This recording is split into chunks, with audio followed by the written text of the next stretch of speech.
What's up, guys? Quick Shift 636 here, back with another Motocast Monday to help you power through your week. If you're a new listener, what I do with this Motocast is talk about what's going on in my life, motorcycles, racing, as well as let you know who you need to keep an eye out for in this motovlogger scene. If this is something that interests you, please hit that subscribe button so you don't miss a thing. If you're a returning supporter, thank you so much for everything that you do, and I hope I can continue to make great content that you'll enjoy. Now, let's go ahead and get into it. What's up, guys? Quick Shift 636 here, back with another Motocast for your Motocast Monday. And today we're doing something a little bit different. I've actually been talking about this for a while. I've been talking about bringing my cousin onto this Motocast and create a Motocast Monday and really talk about, I guess how this all kind of came about. You guys heard me over and over again talk about racing and talking about the racing scene and with street outlaws and really why the street outlaws and the street racing thing means so much to me. It's because it was done. It was legitimately done. And of course I talked about this over and over and over again, so I don't want to beat a dead horse here, but again, that's what we're going to go ahead and get into today and then just chat, man. It's been a long time since him and I have just kind of just chat and bullshit and stuff, so it'll be good to get that done. So just hang tight with us and let's see what we can reminisce, and hopefully you guys enjoy it. So just hang tight and sit back and let's see what we get into. So I guess first and foremost, man, how are you guys doing? How are you guys doing listening to this right now? Man, it's been a freaking crazy week. We got a whole lot of things to talk about, man. Not just as Motocast Mondays. We just got a whole host of things to talk about. So I guess real quick, we'll get into some quick announcements.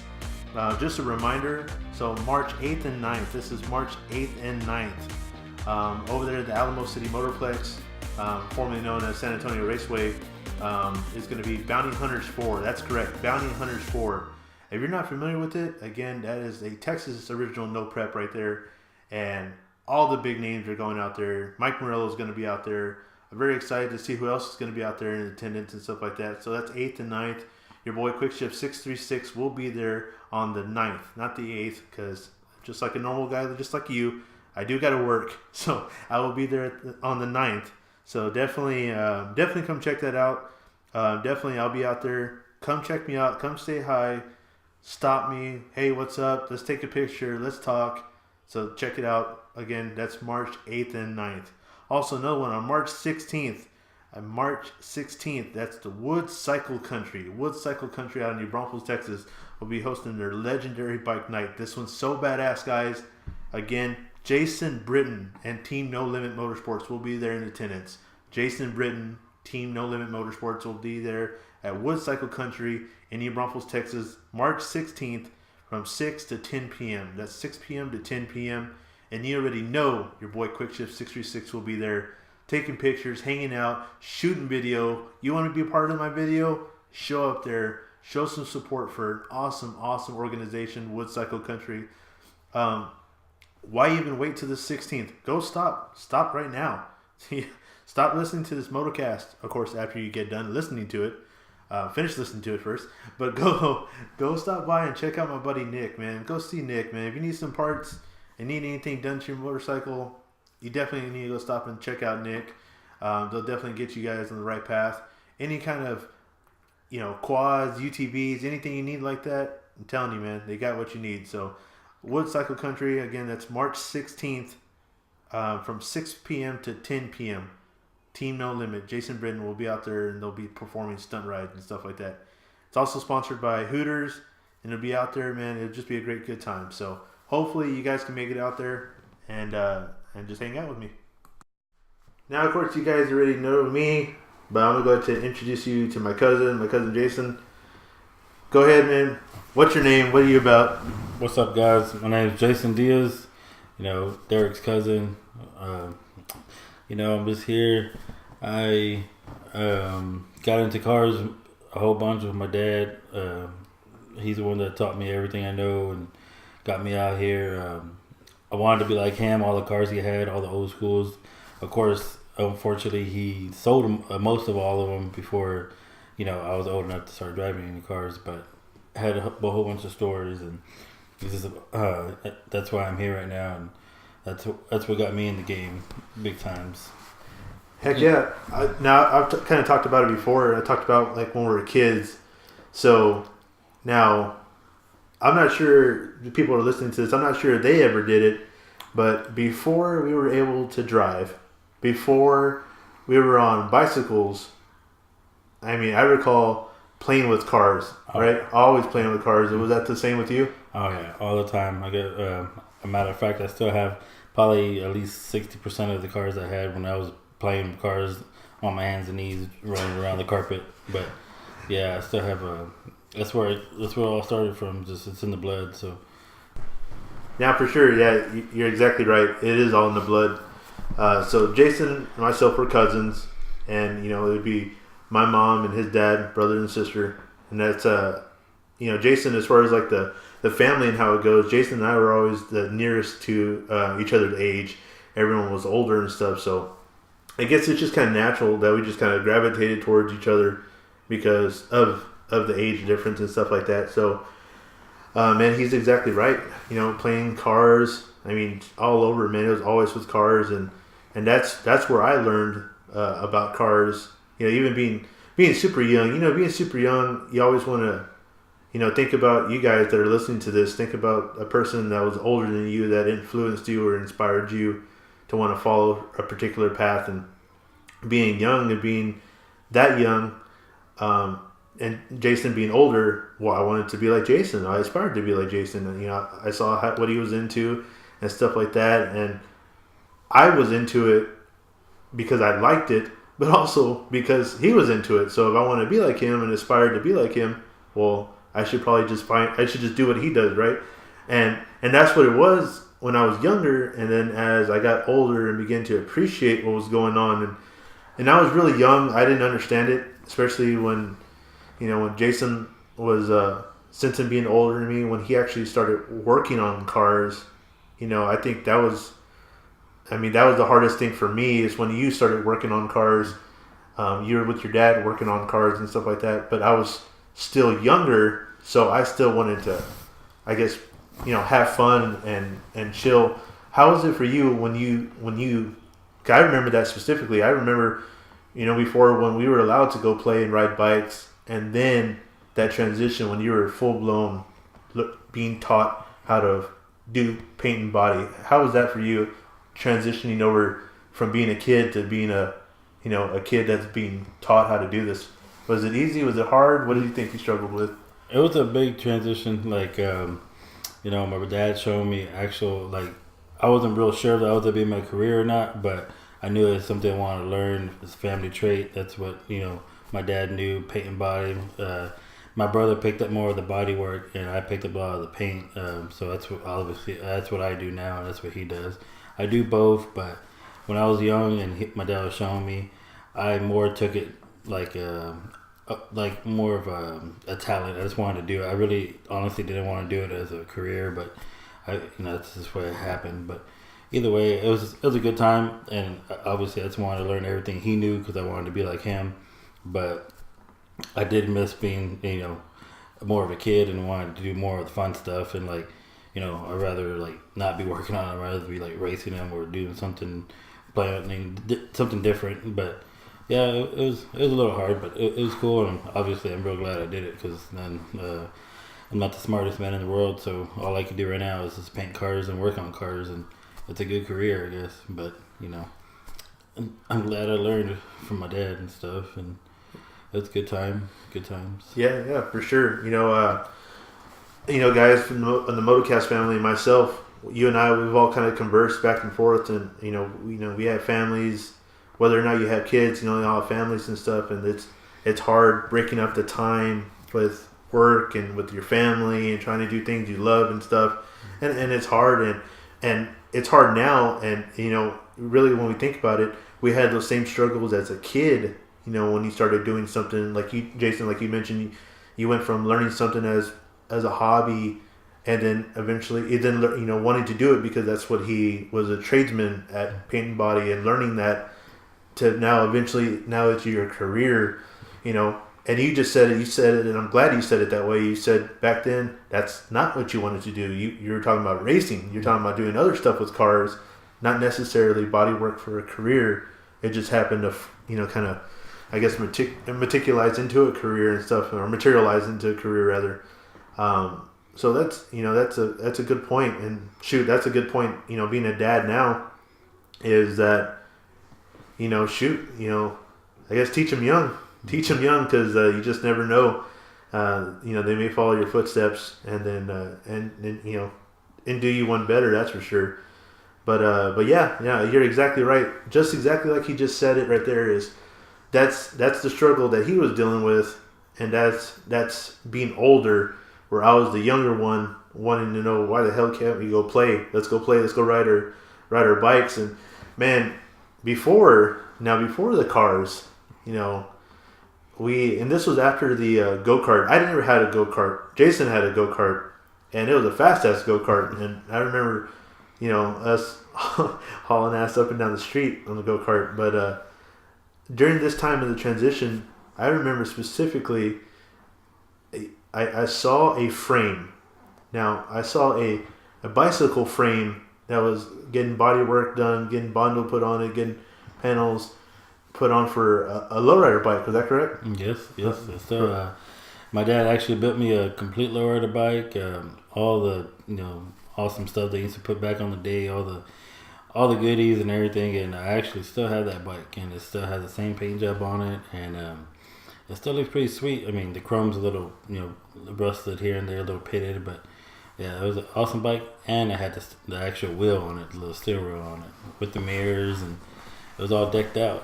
And I remember yours too. You guys, I think it was a green one. You picked up. Yep. So you heard it. You heard it from somebody else. Even way back when, green was. It just stuck with me. I don't know why. I don't know why it works that way, but it happened to work that way. And you know what? I didn't even draw that conclusion. I didn't even draw that parallel. Jason just saying what he just said right now drew that parallel. So that's funny. Mm-hmm. That's funny. But yeah, I had a green lowrider bike, and why did I want a green lowrider bike or want a lowrider bike? Is because Jason had a lowrider bike, mm-hmm. and I guess to clear it up, I don't think I know for a fact it was never to compete. It was just so if I did something, we could do it, and it was always because we're always hanging out, so it'd make no sense to have one person on a lowrider bike and not another kid on a lowrider bike. I can't just cruise by Jason in a regular bike, so I have to get a lowrider bike. So I ended up getting a lowrider bike as well, and mine was bought. His was built, not bought. Mine was bought, not built. Someone else built it, but I did not. But shoot, man, I remember getting it, and I remember specifically Jason's was a lot lower, big old gangster white walls on it. Looked sick. But mine was stock ride height, so I think as soon as I brought it over, and mind you, we didn't have a truck that would be able to haul this bike, so I ended up cramming this big ass lowrider bike. I mean, she was long because she had a 20-inch wheel, front and rear 20-inch wheel, just a big ass bike. I ended up cramming this sucker in the back of a Chrysler LeBaron. We had it in a Chrysler LeBaron, just crammed in there. Take it to Jason's house, unload this thing, and within minutes, we take we do a shock flip on it. I guess a spring flip. So basically, instead of having the spring behind the perch, we end up putting the spring in front of the perch, so it drops the bike all the way down, and the front forks go all the way down and stuff like that. So I couldn't hop the front end anymore, but my bike sat low. And what could I do as a lowrider bike? I could finally scrape the pedals like Jason can do on his. So before, you had lowriders that would go through and hit their switches and hit their scrape plates. Well, of course, if you get on bikes, our scrape plates were foot pedals, mm-hmm. and I could finally scrape my plates just like Jason can. So that's funny. That's definitely funny right there. So I guess let's talk about your first car. What was your first car? My first car was a 1966 Caprice. Pretty decent car with the 327, had camel humps on it, Power Glide. Definitely needed a paint job, but I bought it from an old man out here in one of the neighborhoods out here in our town. It was a good car. The first car, my dad brought it for me, but it wasn't no handout. I had to, of course, work for it, but it was a good little car. I had it for a good while, and we definitely beat the hell out of it. And, blew the motor on that thing pretty, not too fast, but I actually gave it to my brother. I let my brother drive it for a while, and he started doing all the good stuff to it, brakes and everything that the safety stuff needed, because he was driving it every day. I wasn't, and it was running really damn good, really good. And I actually blew the motor on it after that. And blew the motor. It sat in the back of my dad's house at that time, and then it sat there for a good minute. And I got my. We were just, obviously I wanted another car. I wanted to work on it. Young kid, and didn't have no money really. Still going to school and everything, but I talked my dad into getting me another one, and which I still have, is my '79 Trans Am, and it was all right when I got it. It was a car. I loved it, and I love seeing that shaker move every time I fired it up. But it took me. I had to work for that one too. It took me a while to pay it off, or it took him, because I had to work, and I'll do work for him, and he'll go pay a little chunk on it. I'll do work, and he'll go pay a little chunk. And finally, I finished it. He got it. He brought it. We brought it home, and we got it all nice and tuned up, and at least running decently. And that was the actual car I started driving when I had my license, and when I was actually legal to drive. That's the car I was driving in, and I actually still have that car.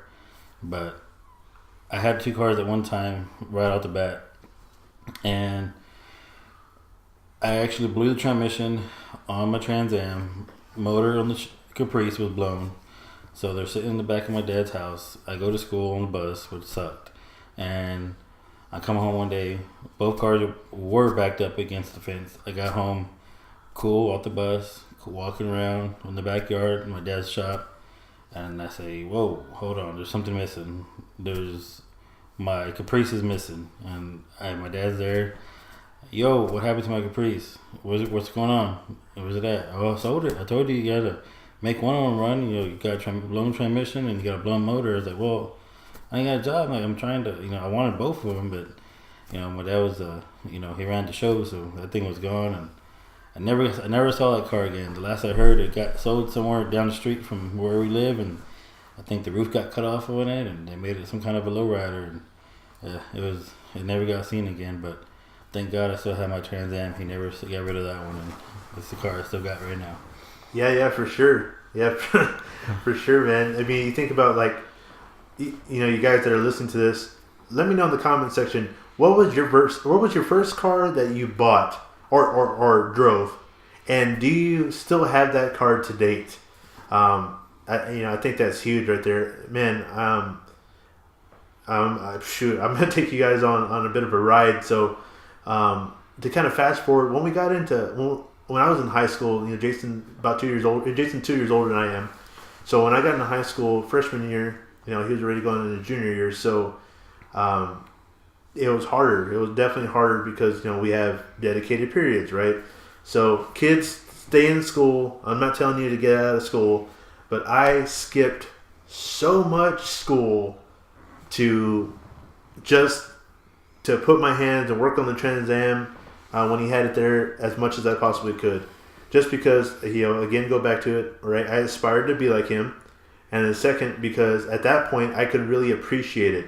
That's around the time the good old movie Fast and the Fast and the Furious came out. And I still remember specifically, we all went to go see that. We went to go see the Fast and the Furious. I think we took Manuel's Firebird. I think so. Yeah, the red one. Yeah, we took the red one over there. Mm-hmm. God, dogging the piss out of it all the way up there. We went to go watch that, and I remember specifically, 'cause by that time though, to kind of paint the picture. By that time, we were already involved with street racing. If we weren't out there street racing, we were out there watching street racing. It definitely had our hands. I remember specifically by that time. We were going up to the post-up spots. We were shutting down the roads. We were flagging. We were doing this and that. We were already involved with it, whether we had a car out there or not. So when I saw that movie, I mean, for me, when I saw that movie, I thought it was the fakest shit I've ever seen in my life. I thought it was the dumbest thing. We don't do none of that. We didn't meet up. We didn't meet up at no, freaking abandoned garage or nothing like that. We met up downtown. We met up at O'Reilly's. We met up at AutoZone, at car washes. We met up at Whataburger because that was the spot. Yeah. I didn't see an import out there like that. I saw Mustangs, saw Fox Body Mustang, Trans Ams, Cobras. Terminators weren't there yet. That's way before Terminators. Remember, that was 03 and 04. We're seeing SS Camaros out there. We're still seeing LT1 Camaros out there. Still LT1 Trans Ams out there. With the upgrades at that time. That's before LSs were at least real big as they are now. Hell, you can get an LS with a side of coffee at this point. That's basically how LSs are now. Back then, that's still LT1 status. I'm talking about LT4 intake with LT4 hot cams and dealing with that type of shit. So when I saw this movie, again, I thought it was the fakest and dumbest thing I've ever seen in my life. That whole, doesn't matter if you win by an inch or a mile, a win's a win. Shit, I remember people hitting hazards on you off the starting line. They jumped on you on the starting line. Hell, we didn't talk about 60 foot. We didn't talk about eighth mile. We didn't talk about quarter mile. I don't even think we ever ran a quarter mile. No. As soon as we pulled out in front, it's just whoever. I think we usually shut it down, about 100? Yeah, about 100. About 80 to 100, that's it. Shut it down. Man, but it was good old times right there. Back roads, any road really, highway. No matter where we were, if someone got next to us, downtown, light to light. I mean, that was sometimes our track, light to light. I mean, you want to get on, we go cruise. I mean, it was very hard back then just to go for a cruise. Like, let's go cruise, everyone let's get together. Because everyone just had the same intentions. Like, all right, this is cruising around, side by side. And you got that one guy next to you and just give you a little rev and you're ready to get it. I mean, shit. I mean, there ain't no questions or, let's go lay out a road and, do all that, set up a whole stage or anything. Like, well, we're there, lay it down right there. I'm going to drop in the first gear and I'm going to give it hell. And, I mean, that's the way it was back in the day. That's anywhere. If our tires were on the ground and all four tires were rolling, we're there, hit it. If you want to run, let's run. It was a good time. Good times. And I got in a lot of trouble for it. Lots of trouble. Plenty of times.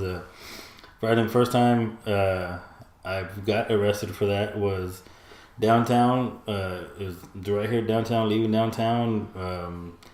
I can't remember 100%, but I think I was just racing some dude in a little Honda, just acting up, and I smashed on him and gapped him dirty, and just flew by a cop downtown and pulled me over. Pulled over at the car wash. I was like, shit, first ticket for racing or something. Didn't think too bad of it, and as soon as they get out of the car, this and that, I was like, oh shit, this guy's serious, he's a little upset, this cop's upset. So got out of the car, put your hands behind your back. I was like, god dang, all right. I don't know what's going on here, but all right. Hands behind my back, and god damn that dog. And hands behind my back, and told me, he told me, he gave me on my rights, and that's it. I was getting arrested the first time for street racing, and I was pretty freaked out. Right? Definitely freaked out, man. Definitely freaked out.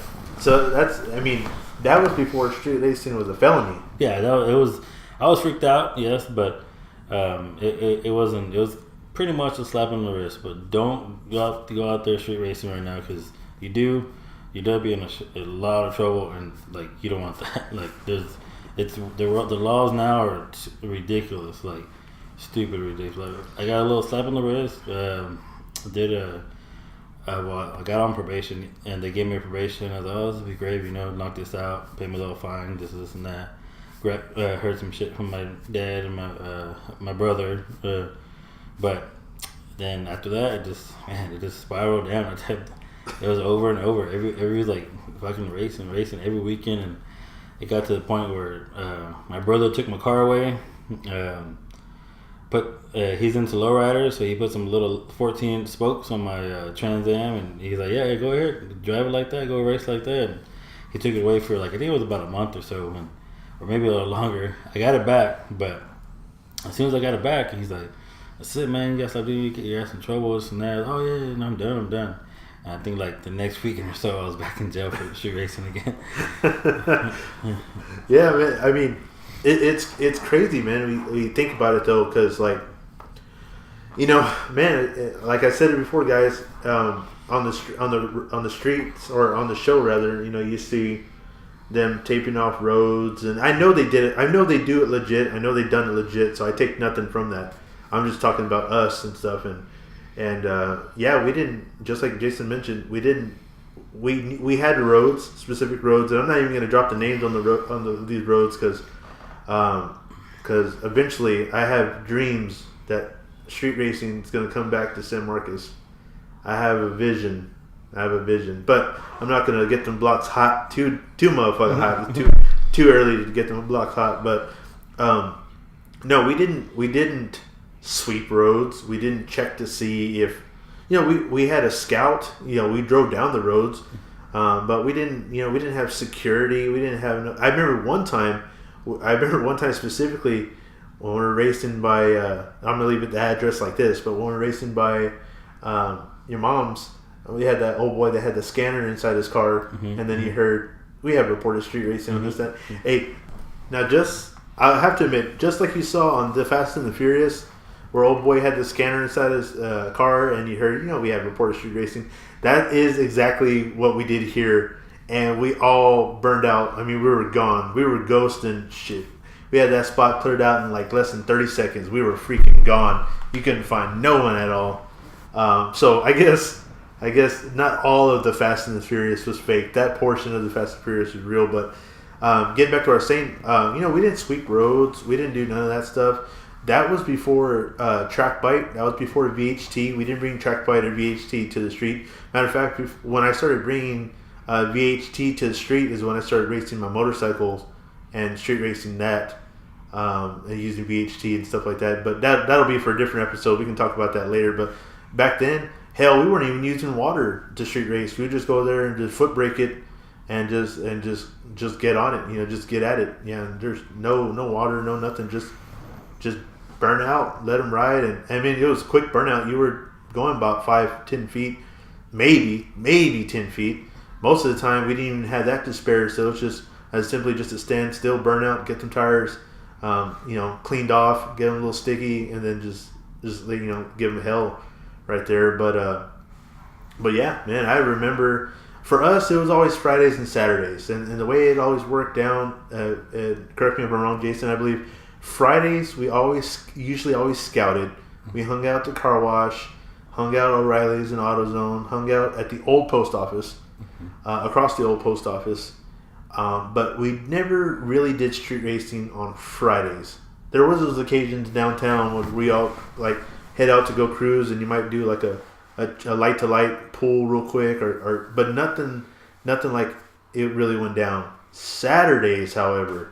Saturdays is when it really, really, really went down, and man, I remember specifically we'd pull up to an O'Reilly's or AutoZone, usually always O'Reilly's.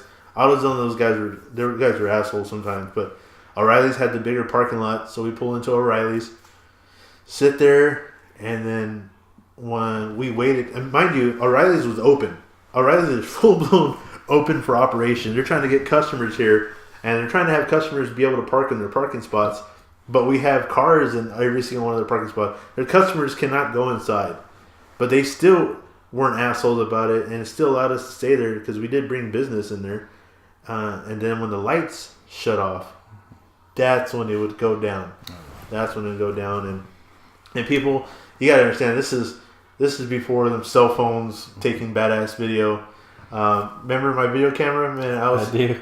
I do. We were out there, and even then, that was a bit of a different deal because I was using my little Sony camcorder. I still have that, by the way. Still have all those videos. I still have military Oh, sweet. Still have military. Oh man, that's gonna have to be another episode, guys. Let me know in the comment section. Let me know. I appreciate you guys sticking out this long, but let me know if you guys want to hear more about that. I got tons of stories, and video. Oof. Yeah. I do. We do have video. That's awesome. But yeah, shooting off a Sony camcorder with a high 8 tape. That was before you had the media port where you can actually plug into, or before any kind of I guess disk drive or anything you could use. It was just straight up high 8 tape and stuff. But yeah, man, that was way back when, man. Just getting ready on a Saturday night, and as soon as those lights went off, that's where we go to the spots. And I guess let me run through the checklist. And this is the legit checklist. Did we shut down highways to street race? All the time. Did we shut down normal streets to street race? All the time too. Now, with the addition to a particular road, you know what, this road you can't race on it anymore. I mean, you could, but chances are you getting pulled over are real slim. Or sorry, real high. I apologize, real high. When Clovis Barker was built, that was the spot. That was the strip. That's a free game for you guys. Clovis Barker was the spot right there. Now I think they have like the ambulance there. They have the ambulance, and there's juvenile detention. Juvenile detention. But I forgot to tell you about this, but about a month ago, 2 months ago, I could have sworn I told you, but I went out. I was in my bag truck, so I couldn't do nothing. But I was just following. It was about 6 other trucks. Jesse and what's the other guy's name? Jeremy, and some other trucks came down from a different. I think from Seguin, and I think that's about it. There's a few trucks, but a couple 4 doors, Chevy, cat eyes, cammed out. Just number trucks, but they all had some work done to it. It was fun to watch. Me and Frank went out. I think it was on a Friday night, maybe Saturday. I'm not 100% sure, but I was thinking it was just to be a little cruise and to hang out, talk to each other, blah, blah, blah, whatever. But it ended up turning into a miniature street race little thing, and we actually did go to the same spot. We went to Clovis Parker. I was scared. I didn't care. I wasn't going fast. I couldn't go fast. I was driving a truck with 26s on it and a little rubber band tire on it. So I was just cruising, watching everything. But we actually got some runs in. We actually did get about 4 runs deep, and I was supposed to be gone already a long time ago. Old lady was calling me, so I kept saying I was leaving, but I couldn't get away from it. We kept running. Had a couple of good runs, little truck runs, so they weren't they weren't blasting down the highway, or the road, but it was definitely pretty dang awesome to watch. It was a good time, but it was right there in Clovis Parker. But luckily, none of them got caught. We didn't get into it. We didn't have no laws come. We're there. I was there for about 25, 30 minutes, no problem. And when I left, I talked to the guys the next day or whatever, the next week, and they were there for at least another hour when I was gone. Got a few more runs in. I was like, man, it was an awesome time, though. It brought back so much memories. Oh, yeah, for sure. But again, guys, like I said, man, I've talked about it before. This is barely getting in the tip of the iceberg as far as how this thing goes. This is not just it's not just a facade, man. It's not just something for a YouTube stuff. This is man, we've done this. We continue to keep doing this just in a different way, and it's awesome, man. Great history, great talks and stuff like that. So if you guys are very interested in what we're talking about today, please let me know in the comment section. Let me know, hey, I like this. Keep talking about it. Hey, Quick Shift, can you talk about more about the the street racing days and how you guys got introduced to the Street Outlaws way back when? Before there were names on TVs, there were names on our streets. I'll definitely be glad to share that. It'll kind of help drive the focus of the next Motocast and stuff like that, or the next installment of this one. So it'll help us out. So again, let me know in the comment section. Continue to like. I appreciate that. Subscribe if you guys are already subscribed. Continue to keep sharing, guys, and it's great, man. Great. Like I said, I'm having a blast because I'm able to kind of reminisce and stuff like that, and then, it is bringing back a lot of memories, But again, this is literally just the tip of the iceberg, guys. So again, I appreciate you guys taking time out of your day to listen to this. Appreciate y'all's support, Jason, man. I appreciate you hanging out and stuff like that. Appreciate you, opening up your house so we can get this episode recorded and stuff like that. And I appreciate the numerous upon numerous, probably more than you can count on your hands. I'm pretty sure times you went to jail for for street racing, and man, like I said, man, it's a lot of guys can dream that they were there, but I can tell you where we were when all this was going down. So. Again, guys, I appreciate it so much, Jason. I appreciate it, man. Yeah. And let me know, guys. Let me know, and we'll keep this thing going. So, until next time, guys. You already know where I'll be. Cheers.